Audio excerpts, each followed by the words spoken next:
चीन में जो मस्जिद हैं या तो उनको बंद किया जा रहा है, तोड़ा जा रहा है या फिर उनके इस्तेमाल को बदला जा रहा है। खास बात यह कि इस्लामिक देश, अरब देश चीन में बैठक करते हैं, सम्मेलन करते हैं, लेकिन कोई चीन की इस हरकत पर कुछ बोल नहीं पाता। अब इसे क्या कहा जाए कि खुद अपने ही देश में इस्लाम को दबाने वाला चीन फिलिस्तीन के पक्ष में बात करता हुआ दिखाई देता है। आज इस वीडियो में हम आपको दिखाने वाले हैं, बताने वाले हैं चीन की इसी बेशर्म हरकत को। एक अंतर्राष्ट्रीय संगठन है, नाम है ह्यूमन राइट्स वॉच। इस संगठन ने अपनी रिपोर्ट में बताया है कि चीन अपने देश में बनी मस्जिदों को या तो बंद कर रहा है या फिर तोड़ रहा है। बची हुई मस्जिदों का उपयोग बदला जा रहा है। रिपोर्ट बताती है कि मस्जिदों के गुंबद और मीनारें हटाई जा रही हैं और नमाज पढ़ने के हॉल को तोड़ा जा रहा है। कहा जा रहा है कि मस्जिद एक सामान्य इमारत लगे, न कि धार्मिक इमारत। चीन बेशक लाख दावे करे कि वहाँ धार्मिक स्वतंत्रता है, लेकिन सच्चाई यह है कि चीन अपने देश में हर धर्म को मानने वाले लोगों का दमन कर रहा है, खासकर मुस्लिम धर्म को मानने वाले लोगों का। चीन में करीब 2 करोड़ मुसलमान रहते हैं। इनमें से अधिकतर मुसलमान वीगर मुसलमान कहलाए जाते हैं। 2018 से 2020 तक चीन ने मस्जिदों के खिलाफ यह अभियान चलाया। रिपोर्ट बताती है कि 2020 के बाद से देश में 1300 मस्जिदों को बंद कर दिया गया या उनके इस्तेमाल को बदल दिया गया। दरअसल साल 2018 में चीन की कम्युनिस्ट पार्टी की ओर से एक फैसला किया गया था और सरकारों से कहा गया था कि अधिक से अधिक मस्जिदों को तोड़ा जाए, बाकी मस्जिदों का चीनीकरण किया जाए।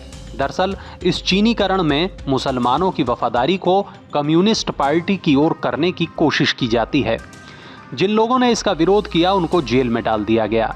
एक मीडिया रिपोर्ट में बताया गया है कि चीन पहले मस्जिदों के तमाम ज़रूरी तत्वों को हटाता है और लोग जब वहां जाना कम कर देते हैं तो फिर उसे इसी का लाभ लेकर बंद कर देता है। वज़ू खाने और इमाम का मंच ही नहीं बल्कि गुंबद और मीनारें भी हटा दी जाती हैं। साल 2018 में कुछ इलाकों में चीन ने ऐसा कानून लागू किया था कि 16 साल से कम उम्र के नाबालिग धार्मिक शिक्षा हासिल नहीं कर सकेंगे। ऐसा केवल मुसलमानों के साथ ही नहीं बल्कि अन्य अल्पसंख्यक लोगों के साथ भी हो रहा है। हाल ही में चीन ने तिब्बत का नाम बदलकर शिजांग कर दिया है। अत्याचार केवल बौद्धों पर ही नहीं, केवल इस्लामिक लोगों पर ही नहीं, बल्कि चीन में तो चर्चों से क्रॉस हटवा दिए गए हैं, पादरियों को गिरफ्तार कर लिया गया है और ऑनलाइन स्टोर से बाइबल भी हटा दी गई हैं। इसके बाद भी अगर कोई इस्लामिक देश, अरब देश चीन के खिलाफ नहीं बोलता तो इसकी वजह भी हैं। मिडिल ईस्ट से लेकर अफ्रीका तक में और मलेशिया से लेकर इंडोनेशिया तक में चीन ने भारी निवेश किया हुआ है।